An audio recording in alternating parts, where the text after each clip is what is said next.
The Cloud, Part 1. 3 days after Mom had died, I was sleeping downstairs with both of my siblings. It was a small bedroom in Nan and Gop's basement. We didn't want to be apart, even when we slept.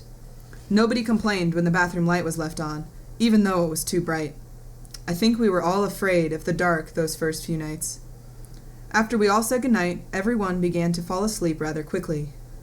I'm sure the many drinks my siblings shared throughout tears served as necessary nightcaps, but I couldn't drink because I was pregnant. I was stone cold sober, and I'm ashamed to say I was not really happy about not having a choice to drink. I felt Valerie kick a lot in my belly, reminding me that she was, quite literally, there for me. I stared at the ceiling, overwhelmed with agony, my thoughts filled with Mom. I thought my eyes were starting to go funny because a strange cloud started to form over my head. I felt a strong denseness of energy coming from it.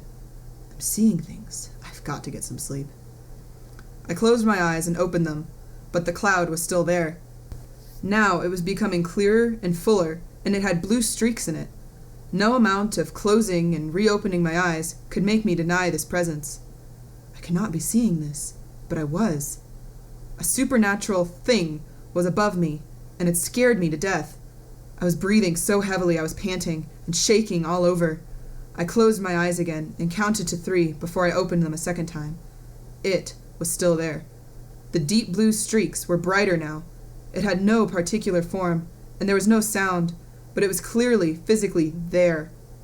I felt a fear I had never known at seeing this metaphysical form. It became hard for me to breathe, and I had visible goosebumps. Turn on the lights! Oh God, I couldn't hear my own voice. I was too scared to scream. There was no sound coming from my mouth. This was the stuff of nightmares. Turn on the lights! My voice was edging louder. Steve sprang up and threw both arms around me. What's wrong, baby? What is it? I was shaking so much it probably appeared like I was seizing. Couldn't he see what I saw? To turn on the light, I sputtered. He jumped out of bed in a split second and turned the light on. He quickly investigated the room and bathroom without my asking, and came rushing towards me on the bed. What, Amber? What happened? His anxiety turned to terror after he saw the look on my face. There's a thing. He bounced back up and began searching the rooms again, more thoroughly this time, but there was nothing there. Nothing out of the ordinary. The cloud disappeared, but I still found it hard to talk.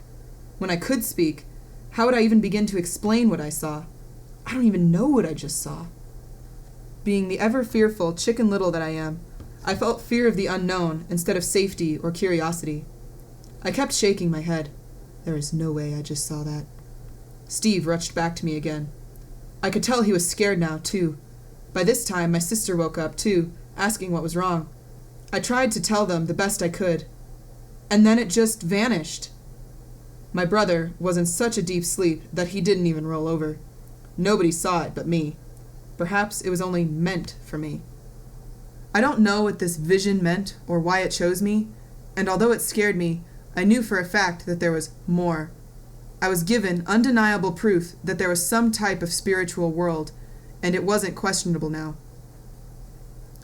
There wasn't a day that went by that I didn't feel Mom missing from my life. The lack of time to bring our relationship to a positive close causes me much anguish to this day. I didn't want to accept that she was gone.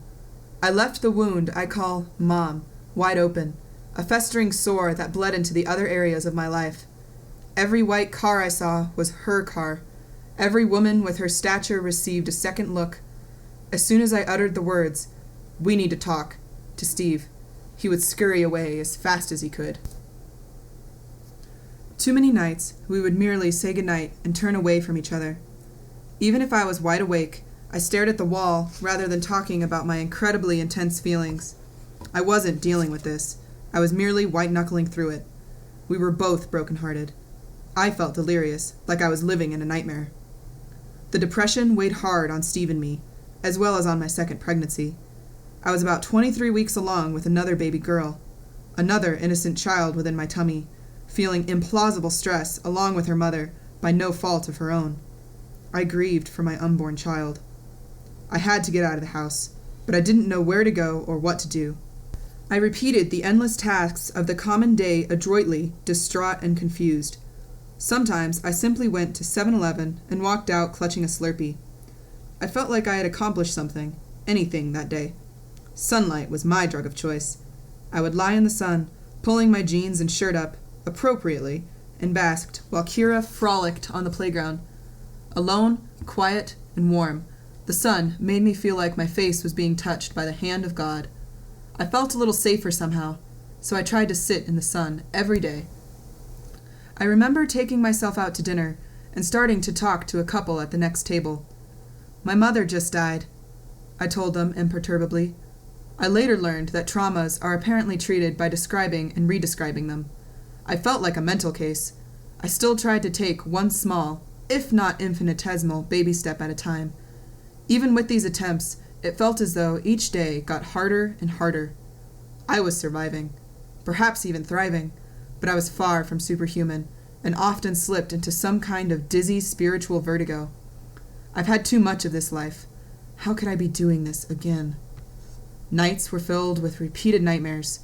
I began to violently grind my teeth at night and have recurring dreams that someone was trying to kill me.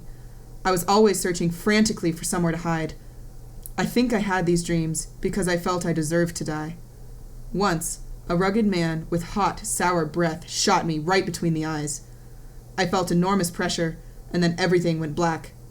I woke up out of breath. Over the years, my bruxism has broken 10 teeth. I have replaced 7 crowns from grinding them down and have gnawed through 2 night guards. They look a lot like the mouthpieces boxers wear to protect their teeth. I may have looked prepared for a fight, but the nightmares always won.